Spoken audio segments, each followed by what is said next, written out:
I'm Leah, 31, and I just burned every brooch with my family in the most elegant way possible.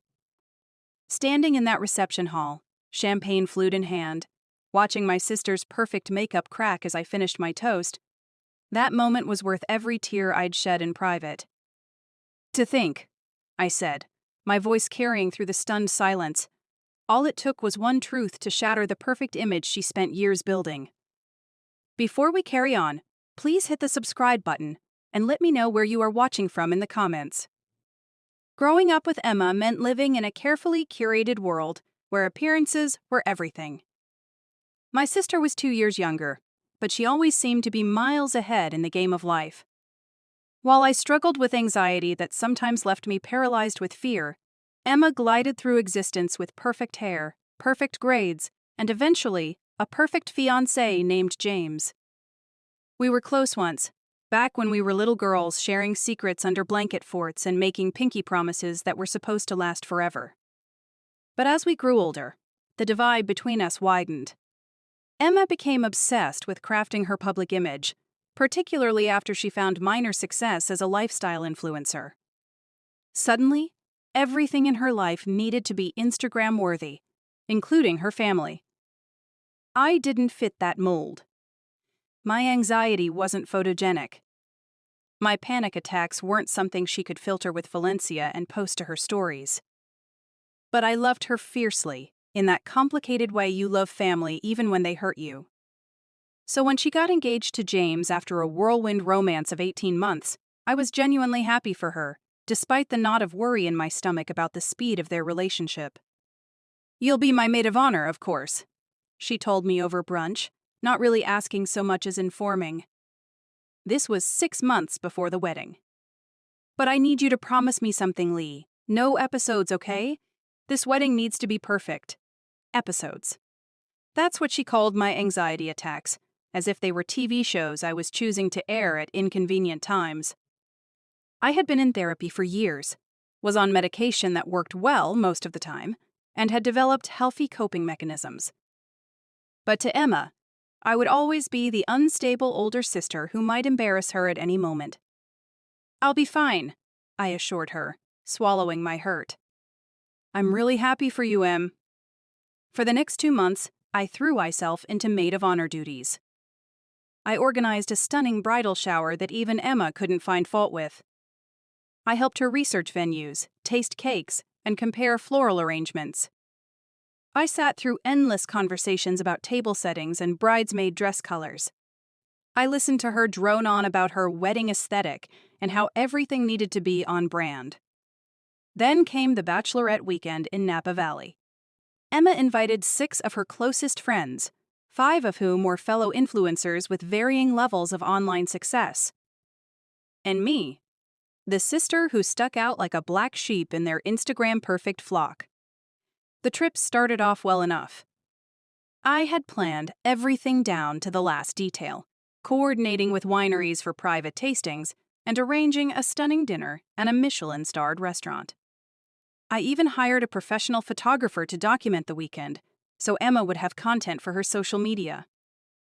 On the second night, after a day of wine tasting, everyone was tipsy and relaxed. We were back at the luxury villa I had rented, playing some ridiculous bachelorette party game that involved embarrassing confessions. When it was my turn, I admitted something innocent that I had once shoplifted a lipstick when I was 14. "God, Lee, you're such a mess." Emma laughed, but there was no warmth in it. Her friend Vanessa, the most successful influencer of the group with over 1 million followers, smirked. "Emma's told us all about your issues." My stomach dropped. "What issues would those be?" "You know," another friend chimed in, twirling her champagne glass. "The anxiety, the meltdowns, the way you can't handle pressure." I looked at Emma, waiting for her to defend me, to say they had it all wrong. Instead, she avoided my eyes and took a long sip of her drink. "It's nothing to be ashamed of," Vanessa continued, her voice dripping with fake concern. "Mental health is so important to talk about openly." "It is," I agreed, my voice steady despite the hurt blooming in my chest. Which is why it's strange that Emma hasn't talked to me openly about whatever she's been telling all of you. An uncomfortable silence fell over the group. Emma finally met my gaze, and I saw something there that chilled me calculation. She wasn't embarrassed about gossiping behind my back. She was annoyed that I was calling her out. I excused myself and went to my room, claiming a headache from the wine. I didn't sleep that night, turning over years of interactions with my sister in my mind, wondering how many times she had used my mental health struggles as conversational currency, as a way to gain sympathy or attention. The next morning, Emma knocked on my door. I expected an apology. What I got was something else entirely. "I've been thinking," she said, perching on the edge of my bed. "Maybe being maid of honor is too much pressure for you. I don't want you to have an episode at my wedding." I stared at her, disbelieving. "I haven't had an episode, as you call it, in over a year, Emma. I'm managing my anxiety well, and you know it. Do I?" She raised a perfectly groomed eyebrow. "Because you seemed pretty upset last night over nothing." "Over nothing? Your friends were practically mocking me for having a mental health condition information they only have because you shared it without my permission." She sighed, as if I was being unreasonable. "I'm just being practical, Leah. Vanessa has agreed to step in as maid of honor. She has experience. She did it for her sister's wedding last year, and it was gorgeous. Got featured in 3 different wedding blogs. Of course. Of course that was what mattered to her. Not the deep bond between sisters, not the support I had already provided, but how good it would look on social media. So you're replacing me with Vanessa because she'll look better in the photos?" I asked, my voice flat. Emma had the grace to look slightly ashamed, but it didn't stop her. "I'm replacing you because you're not emotionally reliable. This is the biggest day of my life, Leah. I need people I can count on." Those words cut deeper than anything else she could have said. After all the years of therapy, all the work I'd done to manage my anxiety, my own sister still saw me as broken, as a liability. "Fine," I said, because what else could I say? I couldn't force her to want me as her maid of honor. "I'll still be a bridesmaid, I assume?" Emma brightened, clearly relieved I wasn't going to make a scene. "Of course. And honestly, this is better. Less pressure on you, and Vanessa already has ideas for the perfect bachelorette party Instagram campaign. It's win-win." The rest of the weekend was a blur of fake smiles and silent hurt. I went through the motions, participated in the planned activities, and even took my place in the group photos. But something had broken between Emma and me, something I wasn't sure could ever be repaired. When we returned home, I expected the news of my demotion to be kept between us and the bachelorette party attendees. I was wrong. Within days, friends and family members were approaching me with concerned looks and gentle inquiries about my mental state.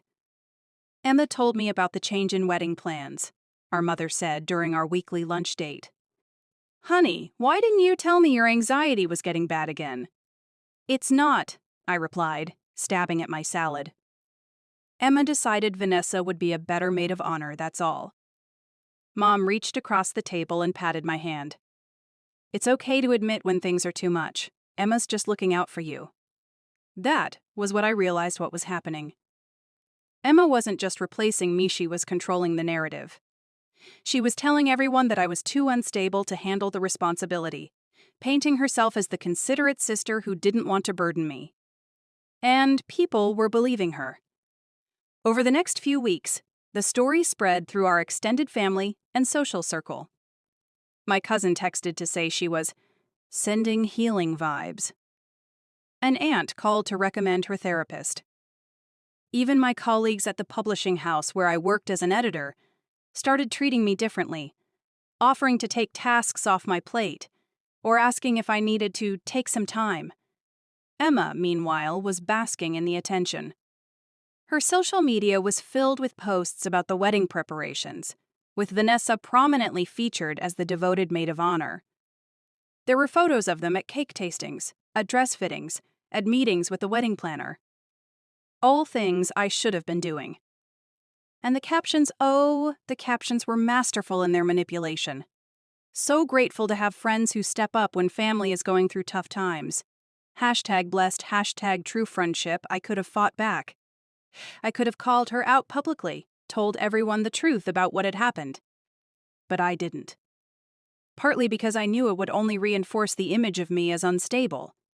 And partly because, despite everything, she was still my sister. I didn't want to ruin her wedding. So, I stayed silent.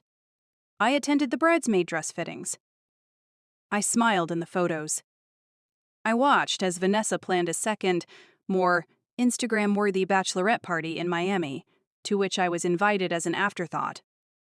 I declined that invitation, the only small rebellion I allowed myself. 3 weeks before the wedding, Emma called me, her voice unusually tentative. "I need to talk to you about the wedding," she said. "What now?" I asked, too tired to mask the bitterness in my tone. "Am I being demoted from bridesmaid to guest?" "Don't be dramatic," she snapped, then caught herself. "Sorry.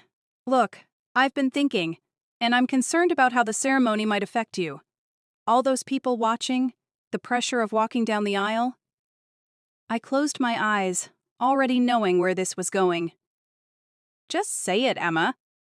"I think it would be better if you attended as a guest, not a bridesmaid, for your own well-being."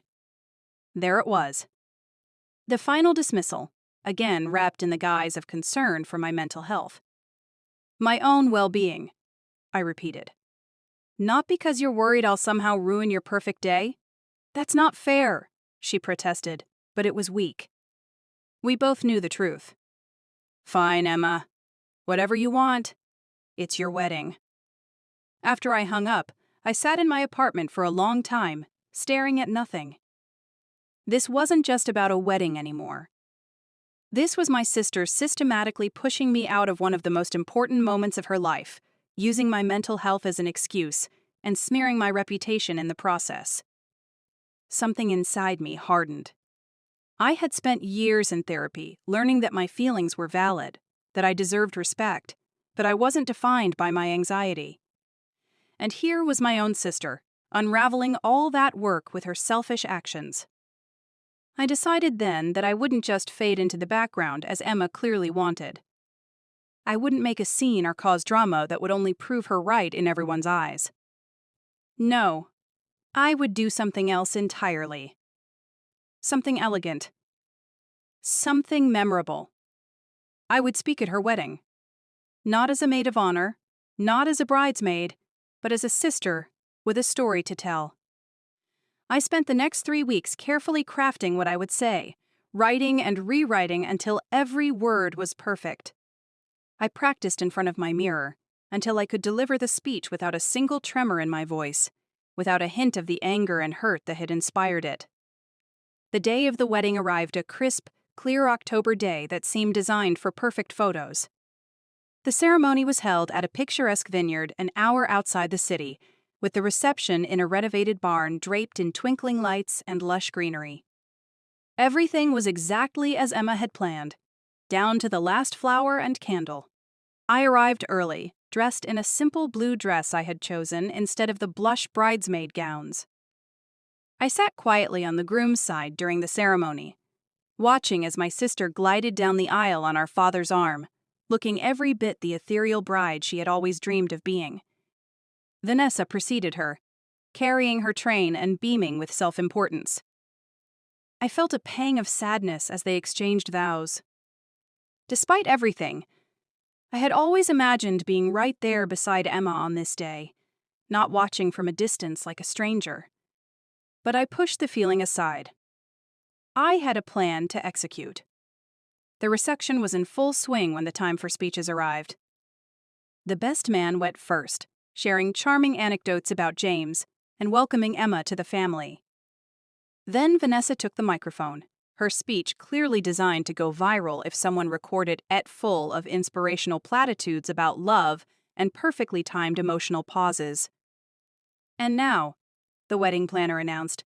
"We'll hear from the parents of the bride." This was my moment. As my father stood up, I rose from my seat and walked calmly to the front of the room. There were confused murmurs as I passed him and took the microphone from the stand. Emma's eyes widened in alarm from her seat at the head table. "Hello, everyone," I said, my voice clear and steady. "For those who don't know me, I'm Lee, Emma's sister." The room quieted, a mixture of curiosity and awkwardness settling over the guests. I could see Emma starting to rise, but James put a hand on her arm, keeping her seated. He looked curious rather than concerned, which I found interesting. "I know I'm not on the program," I continued with a small smile. "But I couldn't let my only sister's wedding day pass without saying a few words." I paused, taking in the moment the beautifully decorated barn. The sea of faces turned toward me. My sister's expression of growing panic. Emma and I grew up sharing everything: our room, our clothes, our secrets. We were inseparable once. She knows me better than almost anyone in the world, which is why it meant so much when she asked me to be her maid of honor 6 months ago. End. A ripple of confusion went through the crowd. I saw my mother shift uncomfortably in her seat, and Vanessa's face flush red. As many of you know, that role eventually went to Vanessa, who I'm sure did a wonderful job. What you might not know is why the change was made. I took a sip of water from a glass on the nearby table, letting the tension build just slightly. Emma told everyone I was too mentally unstable to handle the responsibility, that I was emotionally unreliable, that my anxiety made me a liability on her big day. The silence in the room was absolute now. I could see shock on many faces, discomfort on others. Emma was white as her gown, her knuckles clenched around her champagne flute. "What's interesting about that explanation," I continued, my voice still measured and calm, "is then I haven't had an anxiety attack in over a year. I've been managing my condition successfully with therapy and medication. Anyone who actually talked to me would know that." I looked directly at my sister now.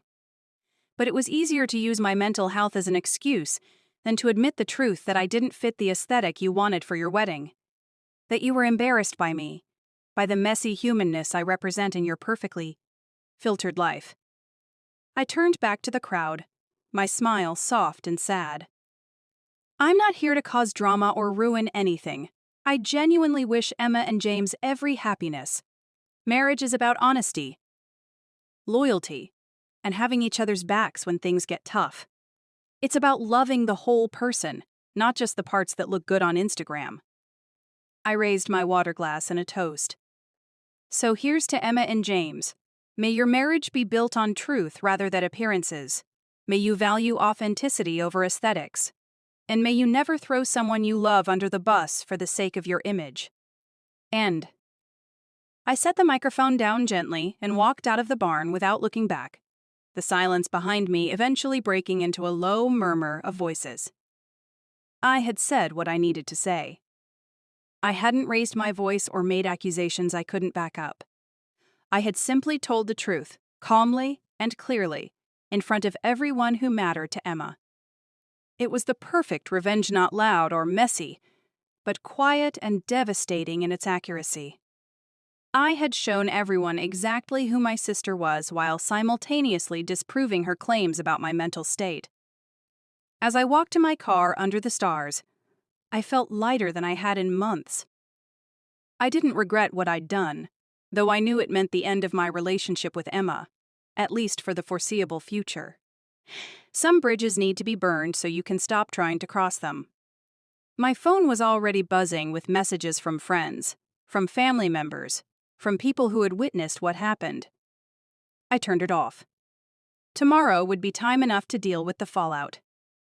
Tonight, I just wanted to drive home in peace, knowing I had finally stood up for myself in a way no one could dismiss or explain away. Sometimes the most unstable thing you can do is keep pretending everything is fine when it isn't. And sometimes the most reliable emotion is righteous anger, properly expressed. Let Emma explain that to her followers. The fallout from my wedding speech was, as expected, swift and dramatic. By the time I turned my phone back on the next morning, I had dozens of missed calls, texts, and voicemails. My parents were furious, calling my actions selfish and attention-seeking. Various relatives had opinions ranging from quiet support to outright condemnation.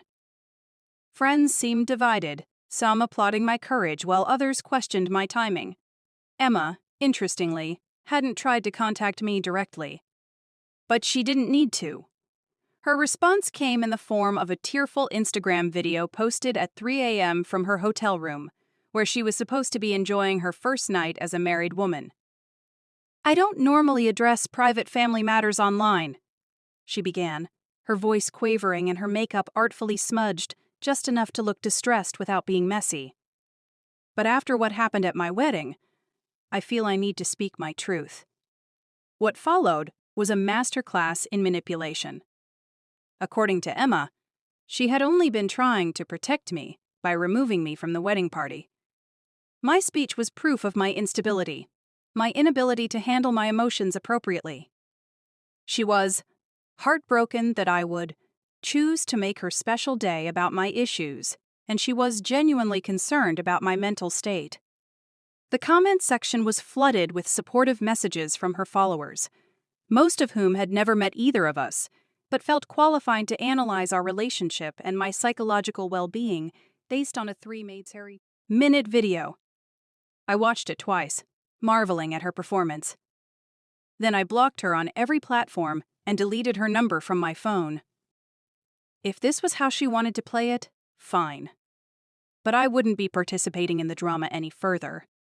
I took a week off work, using some of my accumulated vacation time to avoid the inevitable questions and gossip.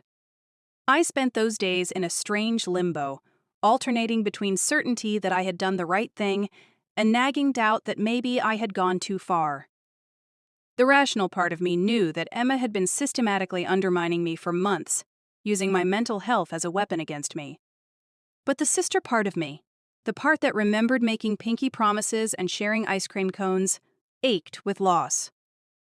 On the third day of my self-imposed exile, there was a knock at my apartment door. I expected it to be my mother, coming to deliver another lecture about family loyalty and forgiveness. Instead, I found James, Emma's new husband, standing awkwardly in the hallway. "Can I come in?" he asked, looking over his shoulder as if worried about being seen. Curiosity overrode my instinct to shut the door in his face. I stepped aside, letting him enter. "Emma doesn't know I'm here," he said immediately, declining my half-hearted offer of coffee. "She's at a spa day with Vanessa and some of the other bridesmaids. Some kind of post-wedding content creation thing." Of course she was. "Why are you here, James?" He ran a hand through his hair, looking uncomfortable. "I wanted to talk to you about what happened, about what you said." I crossed my arms defensively. "I stand by every word." "I believe you," he said simply. That caught me off guard. "What?" James sank onto my couch, suddenly looking exhausted. "I've suspected for a while that Emma's version of events didn't add up. The way she talked about you changing over time, becoming more unstable. It never matched what I saw when we were together. You always seemed... I don't... No? Normal? Grounded, even." "I am," I confirmed, still wary of his intentions. "I have anxiety, yes, but it's managed. It doesn't define me." He nodded. I started to notice how Emma would twist things, especially when it came to her social media presence. Little exaggerations at first. Then bigger ones. The bachelorette party in Nabwashi told me you had a complete meltdown and had to be calmed down by the other girls. But Melissa, one of the bridesmaids, mentioned later how mature you'd been when the others were gossiping about you. I sat down across from him, processing this. "So why are you here? Why now?" James looked me directly in the eyes. "Because your speech made me realize what I've married into. Emma's been on her phone constantly since the wedding, monitoring every comment, crafting responses, obsessing over how to spin the story. She's more concerned about her follower count, but about the fact that we haven't even had a real conversation as husband and wife yet. There was real pain in his voice, and despite everything, I felt a twinge of sympathy for him. You didn't see any red flags before? He laughed hollowly. Oh, I saw them. I just convinced myself they weren't that serious. That her obsession with her image was just part of her job as an influencer, not her actual personality. He shook his head. I was wrong. What are you going to do? I don't know, he admitted. I love her. Or at least, I love who I thought she was. But I can't spend my life with someone who would treat her own sister the way she treated you. Someone who cares more about appearances than truth. We talked for another hour, James sharing more examples of Emma's manipulative behavior that he'd witnessed and dismissed over their relationship. It was vindicating to have my experiences validated, but also profoundly sad to realize just how deeply rooted my sister's issues were. As he was leaving, James hesitated at the door. For what it's worth, I thought your speech was brave. And I'm sorry for my part in all this for not speaking up sooner, for not questioning Emma's version of events. I appreciated his apology, but I knew it wouldn't change anything. The damage was done, bridges burned on all sides. I wished him luck and closed the door behind him, wondering if his marriage would survive the week, let alone the lifetime. 2 days later, I returned to work, bracing myself for awkward questions or sidelong glances. To my surprise, the reception was largely supportive. It turned out that one of my colleagues had a sister with similar tendencies to Emma, and she had shared my story with the office in a way that cast me in a sympathetic light. We were worried when we heard you were having mental health struggles, my boss admitted during a private conversation. But after what Diane told us, well, it sounds like you were the sanest person in that whole situation. I smiled tiredly. I'm trying to be. It's not easy when someone's using your medical history against you. I can imagine, she said, and then, to my eternal gratitude, changed the subject to work matters. Life settled into a new normal. I was officially estranged from Emma, who continued to post oblique references to toxic family members and setting boundaries with people who don't respect yours. My parents maintained a strained relationship with me, calling occasionally but always with an undercurrent of disappointment that I wouldn't just apologize and make peace for the sake of family harmony. She's your sister, my mother would say, as if that single fact should override everything else. Family is forever. Being family doesn't give her the right to use my mental health against me, I would respond, and the conversation would circle endlessly without resolution. 3 months after the wedding, I received a text from an unknown number. It was Melissa, one of the bridesmaids from the Napa trip, the only one who had apparently seen through Emma's manipulation. Thought you might want to know, her message read, followed by a link to a gossip blog. The article was brief but pointed. Influencer Emma Carter, formerly Williams, facing backlash after authenticity of sponsored content questioned. Multiple brands reportedly reconsidering partnerships. I clicked through to Emma's Instagram page, momentarily unblocking her to see what was happening. Her follower count had dropped significantly, and her recent posts were filled with comments questioning her honesty and integrity. It seemed that after my wedding speech, people had started looking more critically at her content, finding inconsistencies and exaggerations. A few followers had even connected the dots to my accusations and begun openly discussing the wedding incident in her comments section. Emma's carefully constructed image was crumbling, and her livelihood with it. Part of me felt a grim satisfaction this was the natural consequence of building a life on lies. But another part, the part that remembered my little sister before the filters and the followers, felt a profound sadness for what could have been. I reblocked her account and deleted the gossip blog link. I didn't need to watch her downfall. I had said my piece and moved on with my life. Whatever happened to Emma now was her own responsibility to handle. 6 months after the wedding, I received an email from James. The subject line was simple. Thought you should hear it from me. He and Emma were divorcing. Their marriage had lasted less than a year, crumbling under the weight of her image obsession and the trust issues my wedding speech had brought to light. According to James, Emma had become increasingly paranoid about her online reputation, spending hours each day monitoring comments and crafting elaborate responses to critics.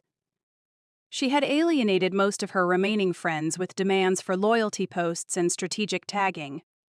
In the end, James wrote, she couldn't see that she was the architect of her own unhappiness. She still blames you for everything: the wedding, the sponsorship losses, our divorce. I tried to get her to see a therapist, but she insists she's not the one with mental health issues. I wrote back a brief, compassionate response, wishing him well and encouraging him to seek his own therapy to process the relationship. Then I closed my laptop and went for a long walk, thinking about the strange symmetry of it all. Emma had used my mental health struggles to exclude me from her wedding. Now her refusal to acknowledge her own issues had cost her her marriage. Nearly a year after the wedding incident, I was in a good place. I had been promoted at work, had started dating a kind, straightforward man who valued honesty above all else, and had built a stronger support network of friends who knew the whole story and had my back. My relationship with my parents remained strained but was slowly improving as they began to see the pattern of Emma's behavior more clearly, especially after her divorce. I was browsing in a bookstore one Saturday afternoon when I literally bumped into Vanessa, Emma's former maid of honor and fellow influencer. She looked startled to see me, her perfectly contoured face betraying a flicker of discomfort before she composed herself. "Lee," she said, nodding coolly. "It's been a while." "It has," I agreed, matching her tone. "How are you, Vanessa?" She hesitated, seemingly weighing her response. "I'm good. Busy with work, you know how it is." I did know. I had heard through mutual acquaintances that Vanessa had distanced herself from Emma in the months following the wedding, carefully extracting herself from their friendship as Emma's reputation began to suffer. Vanessa was nothing if not strategic about her associations. "How's Emma?" I asked, more out of politeness than genuine curiosity. Vanessa's perfect eyebrows rose slightly. "You haven't heard from her?" "No," I admitted. "We don't speak anymore." She nodded, unsurprised. "She's struggling, I think. The divorce hit her hard, and a lot of her sponsorships didn't renew. She's trying to rebrand as a vulnerability and authenticity coach now, if you can believe it." I couldn't help but laugh at the irony.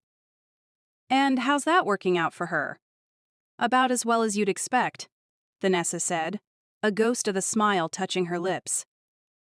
Then, more seriously, "Look, Lee, I owe you an apology. I went along with Emma's version of events without questioning it. I should have seen what was happening." I studied her face, trying to gauge her sincerity. "Why didn't you?" She shrugged, a gesture that seemed uncharacteristically genuine for someone so carefully curated. "Self-interest, mostly. Being Emma's maid of honor meant exposure to my brand. More followers, more sponsorship opportunities. I convinced myself her story about you was true because it was convenient for me to believe it. At least she was honest about her motivations." "And now?" "Now I'm trying to be more discerning about who I associate with and what stories I believe," she said. "Your wedding speech was a wake-up call for a lot of us in that circle. The way you handled it, calm, direct, no drama, it made it impossible to dismiss you as the crazy sister Emma had described." We chatted for a few more minutes, the conversation surprisingly civil given our history. Before we parted ways, Vanessa hesitated, then said, "Emma still talks about you, you know. Not online, but in private. I think she misses you, in her way. She just doesn't know how to admit she was wrong." I nodded, absorbing this information without letting it sway me. Some relationships can't be fixed, Vanessa. Some betrayals cut too deep. I understand, she said, and I thought perhaps she actually did. That evening, I found myself looking at old family photos, something I had avoided doing since the wedding. There was Emma and me at the beach, building a sandcastle together. There we were in matching Christmas pajamas, grinning at the camera with chocolate-smeared faces. There we were as teenagers, Emma already beautiful and poised, me more awkward but smiling genuinely with an arm around my sister's shoulders. I felt the familiar ache of loss, but it was duller now, less sharp-edged. I had mourned the relationship already, accepted that the sister I had loved was gone or perhaps had never really existed as I'd imagined her. My phone buzzed with a text from my boyfriend, asking if I wanted to come over for dinner. I put away the photos and replied yes, ready to focus on the present rather than the past. The truth was, my life was better now without Emma's manipulative presence in it. I had found my voice, set clear boundaries, and surrounded myself with people who respected me, as I was anxiety and all. I was no longer the sister in the shadow, defined by what I lacked or how I might embarrass someone else. In the end, my wedding speech had done exactly what I'd intended. It had shown everyone the truth. Not just about Emma, but about me, too.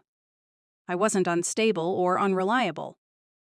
I was strong enough to stand up for myself, calm enough to do it with dignity, and wise enough to walk away when staying would only cause more harm. As I headed out to meet my boyfriend, I realized I hadn't had an anxiety attack in over 18 months, now not even during or after the wedding confrontation.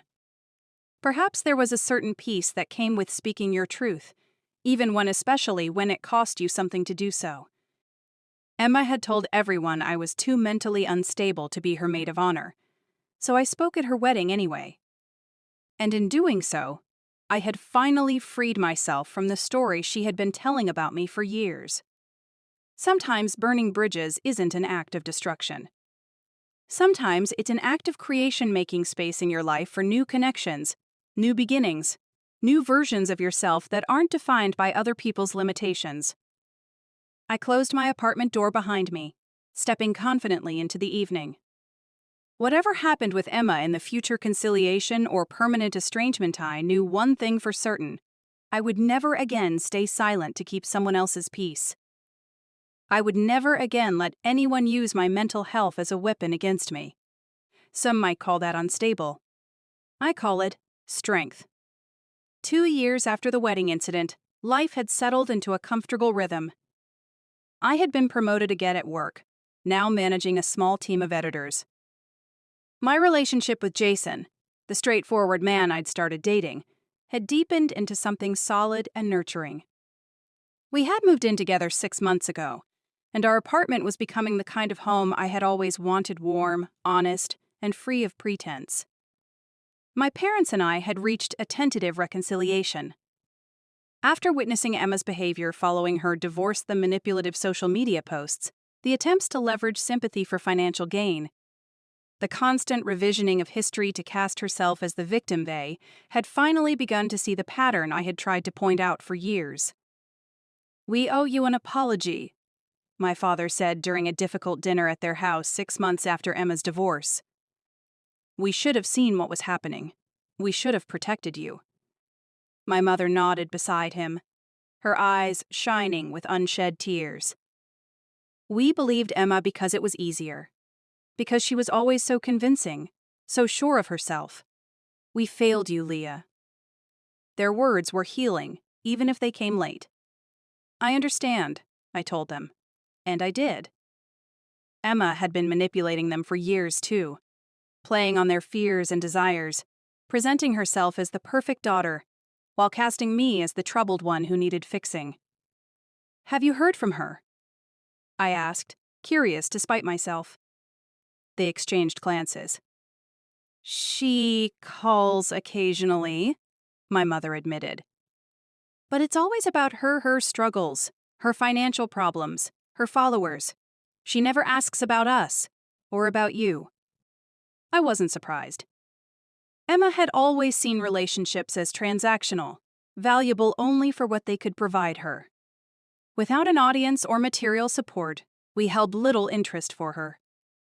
"We've been setting boundaries," my father added, using the therapy language that sounded strange coming from his mouth.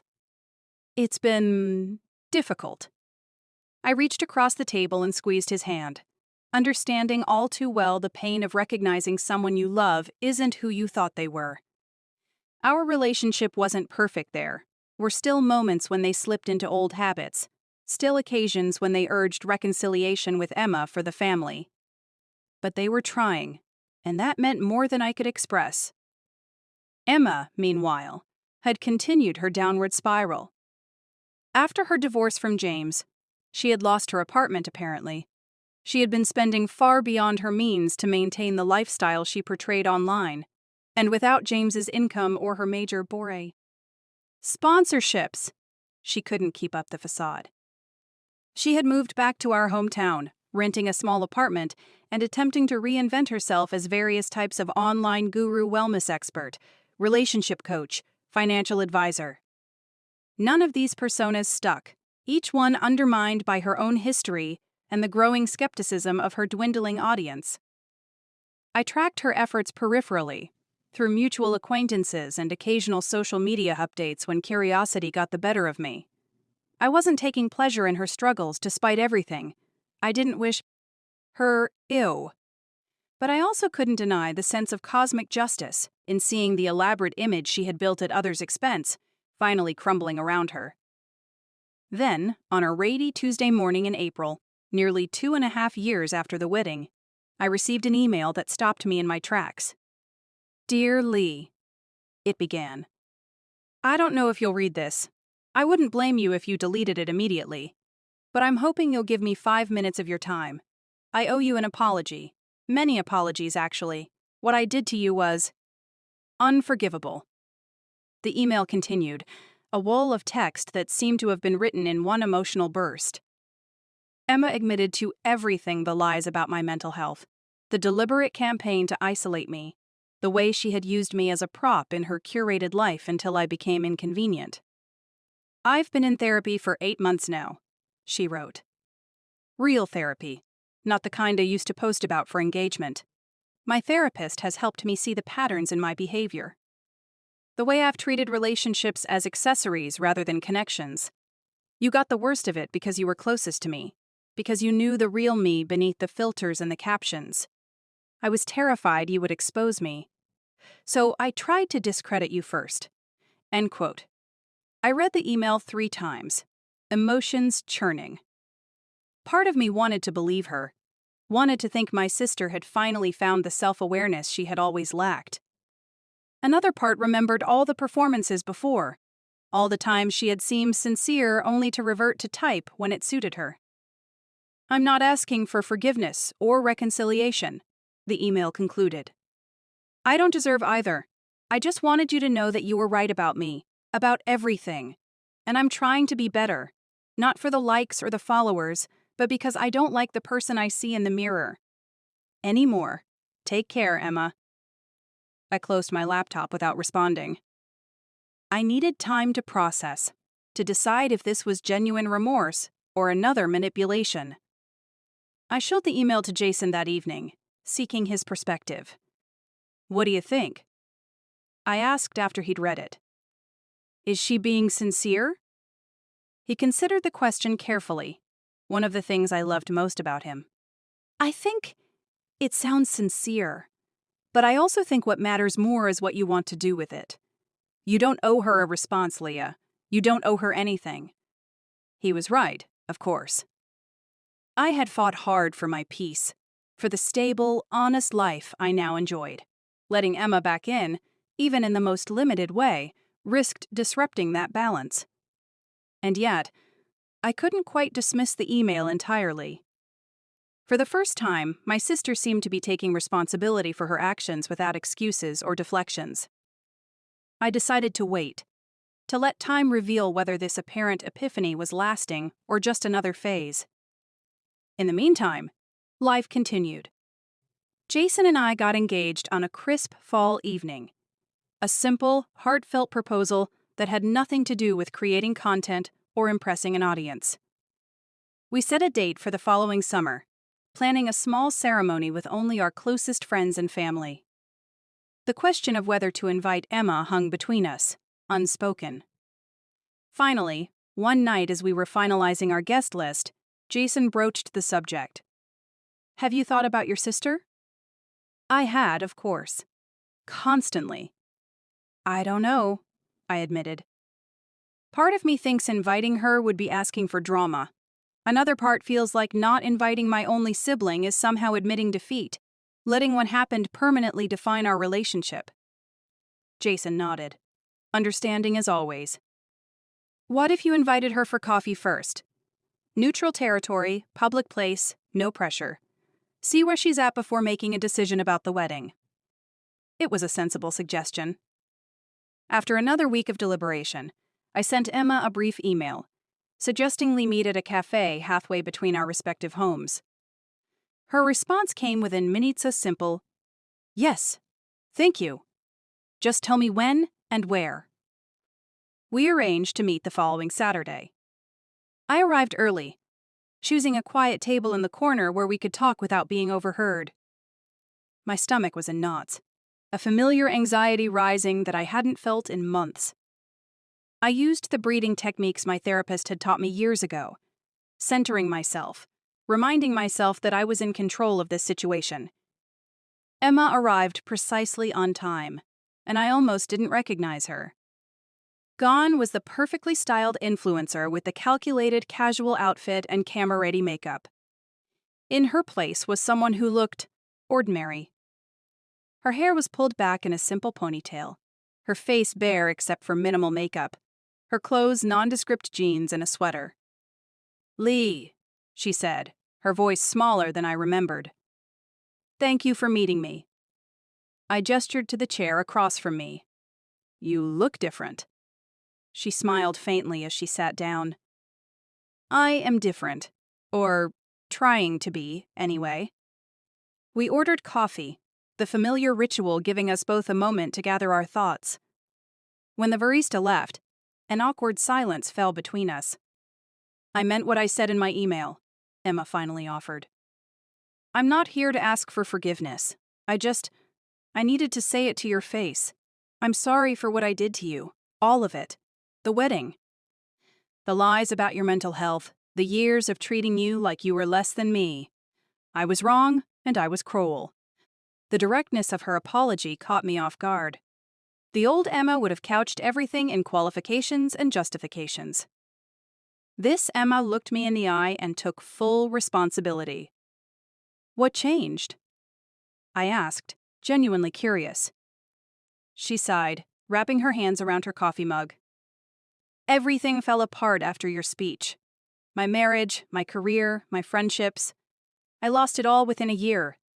At first, I blamed you. It was easier than looking at myself. But eventually, I ran out of people to blame. It was just me, alone in a studio apartment, with no followers and no husband, and no idea who I actually was.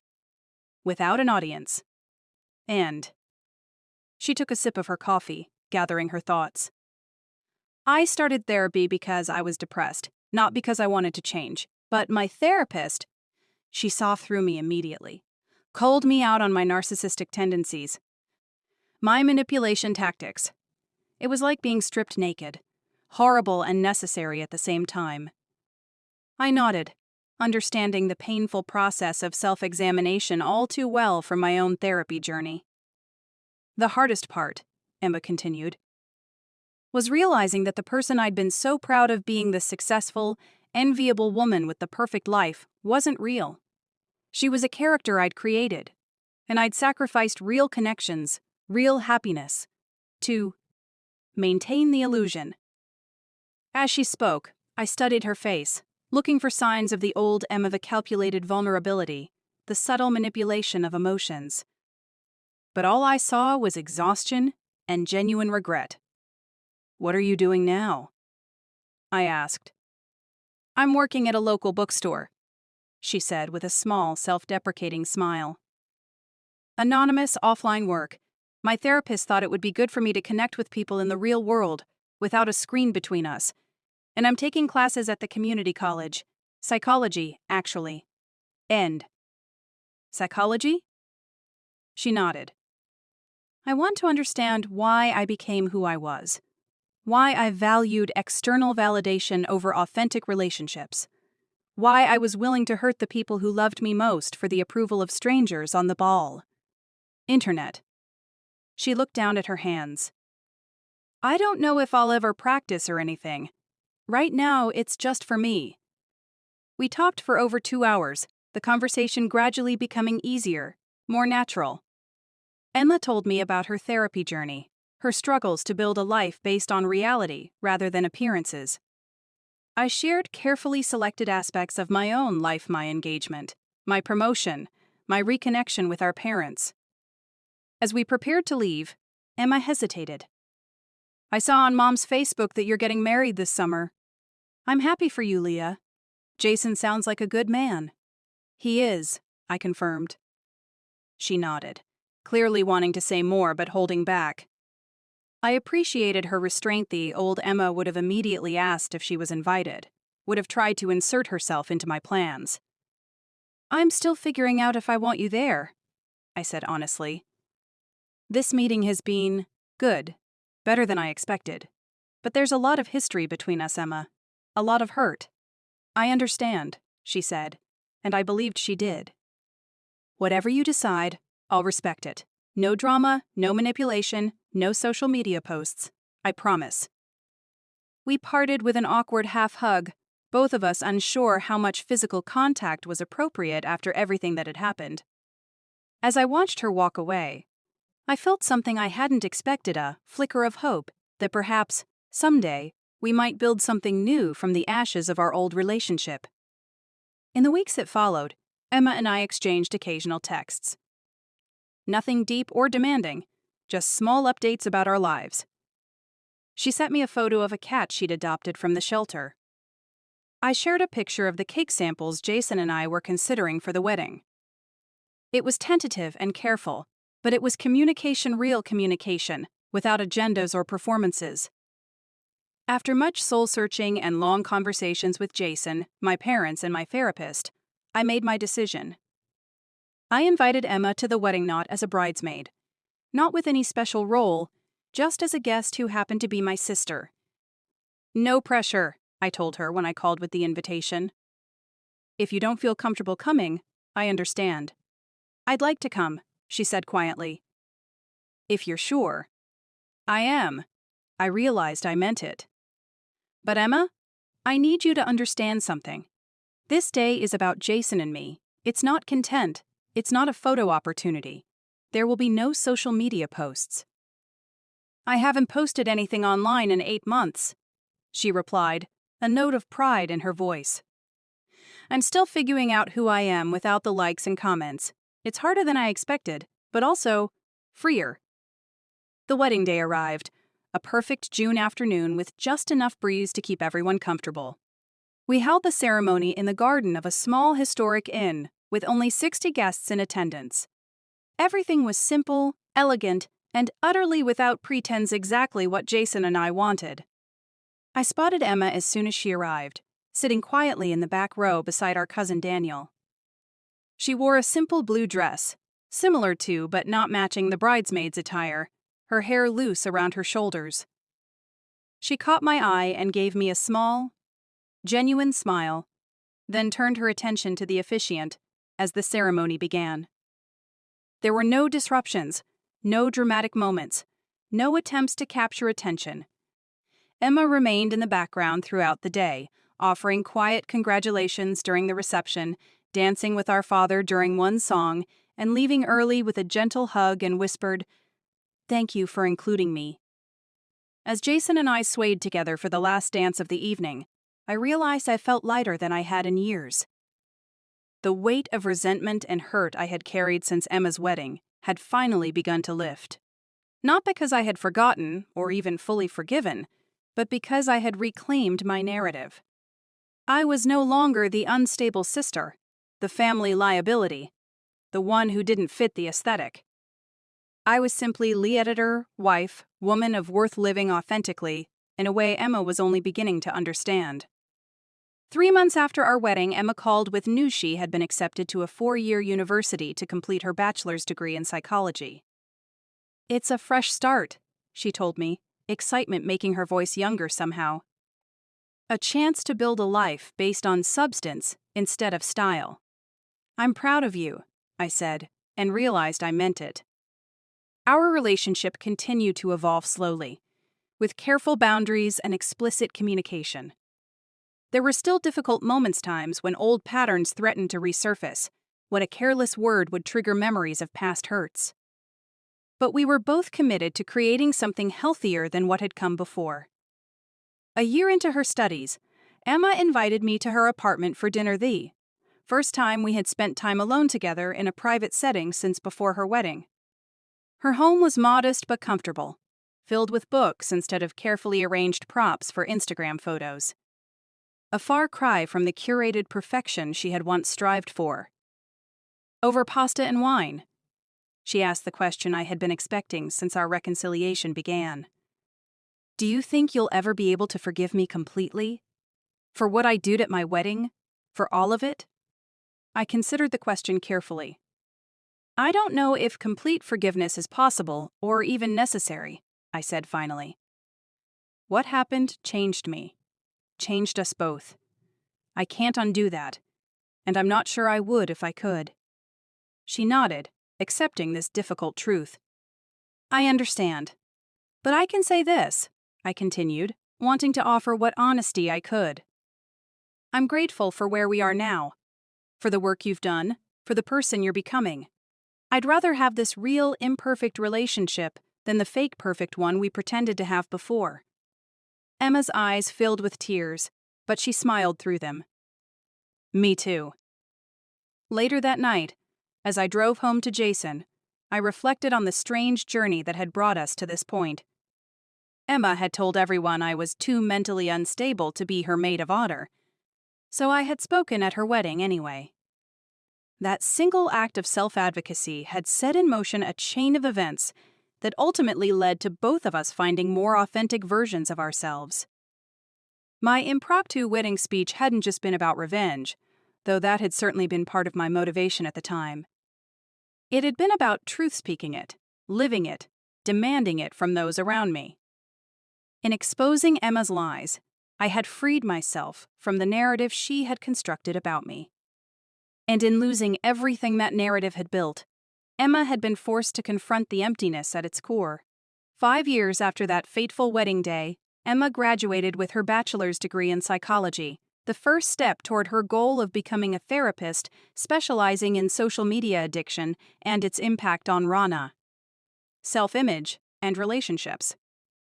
I sat in the audience with our parents and Jason, watching as my sister, no longer an influencer, no longer obsessed with appearances, but a woman with purpose and substance, accepted her diploma.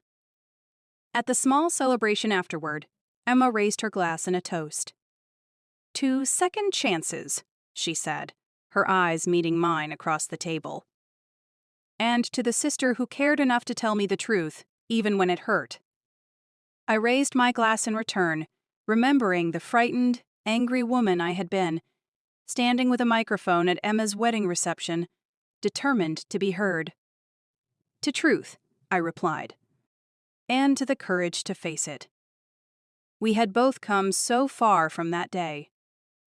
Not to perfect healing or fairy tale reconciliation, but to something real and honest, a relationship built on truth rather than appearances, on acceptance rather than performance.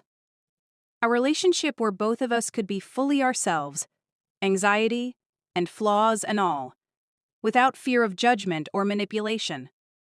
Sometimes the most unstable thing you can do is maintain a false image of stability. And sometimes the most reliable emotion is the one that pushes you to finally speak your truth, especially when no one expects you to. My sister told everyone I was too mentally unstable to be her maid of honor, so I spoke at her wedding anyway. And in doing so, I found my voice, my strength, and eventually, a more authentic sister than I had ever had before. As we celebrated Emma's achievement, I thought about how far we had both come. The journey hadn't been easy, and there had been times when reconciliation seemed impossible. But here we were, building something new from the ashes of what had been destroyed. Not perfect, not without its challenges, but real in a way our previous relationship had never been. The next chapter of our lives was unfolding, shaped by the lessons we had learned through pain and growth. Emma was embarking on a career dedicated to helping others navigate the complex relationship between online identity and authentic selfhood. I was thriving in my publishing career, recently promoted to senior editor, with a book of my own in the works, a memoir about mental health, family dynamics, and the courage to speak uncomfortable truths. Jason and I were discussing starting a family, a prospect that filled me with both excitement and trepidation. The idea of bringing children into our family, with its complicated history and hard-won healing, made me reflect deeply on the kinds of relationships I wanted to model for the next generation. Do you think you and Emma will ever be as close as you were as children?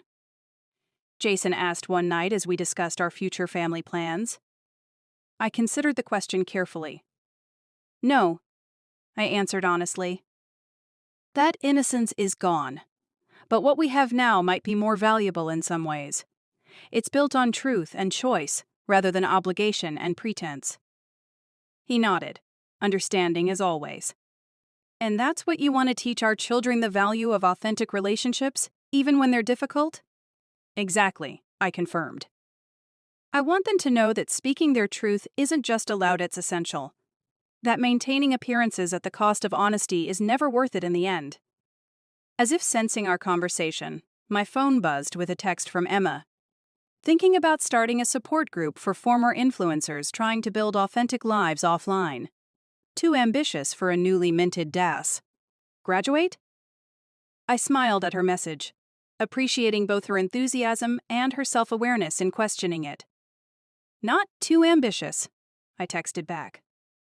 Just make sure you're doing it for the right reasons. The only audience I'm trying to impress these days is my therapist, she replied with a laughing emoji. And maybe my big sister a little bit. Progress, not perfection. That had become our unspoken family motto over the years of rebuilding. Emma would never be completely free of her need for validation, just as I would never be completely free of my anxiety. But we were both learning to manage our tendencies healthily, to recognize our patterns before they could damage our relationships. The following spring, Emma moved to a city just 30 minutes from where Jason and I lived, taking a position at a mental health clinic while pursuing her master's degree part-time. The proximity meant more regular contact Sunday brunches, occasional movie nights, even a few double dates when Emma started seeing a quiet, thoughtful architect she met through her work. He doesn't even have Instagram, she told me with a laugh during one of our coffee dates. Can you imagine past me dating someone with zero social media presence? Past you would have seen that as a character flaw, I agreed, smiling over my latte. She grew serious then. Past me had a lot of things backwards. Value systems, priorities, what constitutes a good life. I was so focused on how things looked that I never stopped to consider how they felt. I reached across the table and squeezed her hand briefly. Presentu is doing much better. Our parents, too, had evolved in their understanding and approach. After years of enabling Emma's behavior and dismissing my concerns, they had done their own work attending family therapy sessions, reading books about healthy family dynamics, learning to set and respect boundaries. Our family gatherings were different, more honest, sometimes more awkward, but ultimately more genuine than the carefully orchestrated performances they had once been. At Thanksgiving that year, hosted at my and Jason's home, I looked around the table at my small but significant circle. Jason, my parents, Emma and her new boyfriend David, and a few close friends who had become like family over the years. There was no photographer documenting the meal for social media, no perfect table setting worthy of a lifestyle blog. Just good food, honest conversation, and authentic connection. As we went around the table sharing what we were grateful for, Emma's turn came last. She took a deep breath, her eyes meeting mine across the candles and autumn centerpiece. "I'm grateful for second chances," she said simply. "For the opportunity to become someone I can respect when I look in the mirror.